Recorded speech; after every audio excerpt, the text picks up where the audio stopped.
Que sont les évangélistes? En un mot, l'évangéliste est celui qui doit faire connaître Dieu par le moyen de l'évangile, qui doit révéler le cœur de Dieu en termes de grâce. Et la fonction d'évangéliste doit procurer des matériaux pour l'expression de l'homme céleste corporativement.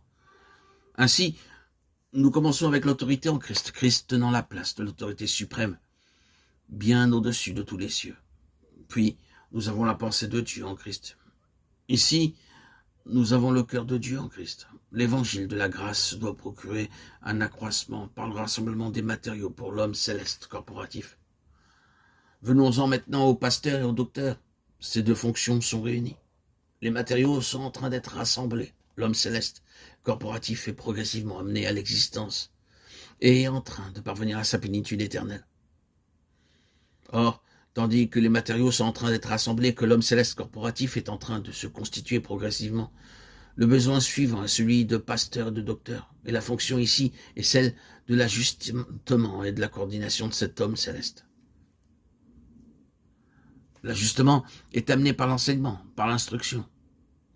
Le but de l'instruction est de nous ajuster, de nous amener à notre place dans une juste relation, de nous amener dans une compréhension de Christ, de notre relation avec lui et avec l'un et l'autre en lui. L'instruction a à faire avec de telles questions comme celle des ressources du croyant en Christ. Et tout cela est notifié par l'homme céleste. C'est l'œuvre du docteur. Le pasteur est une personne dont la fonction est d'ajuster, de soigner, de conduire, de nourrir. L'édification par un ajustement approprié à la vérité révélée est ce que nous avons ici. Malgré tout cela, ne se termine pas là. L'apôtre, le prophète, l'évangéliste, le pasteur et le docteur sont donnés afin que l'homme céleste corporatif, tirant les valeurs de ses fonctions, subvienne à son édification mutuelle par le perfectionnement des saints en vue de l'œuvre du ministère et de l'édification du corps de Christ. L'édification mutuelle, le ministère mutuel, doivent résulter de ces dons. Parce que nous sommes au bénéfice de ce sacerdoce en Christ à notre égard. Nous devons faire de ce bénéfice un sacerdoce mutuel, de sorte que le corps s'édifie, s'accroisse de l'accroissement de Dieu. Chaque partie distincte s'accroissant selon sa mesure.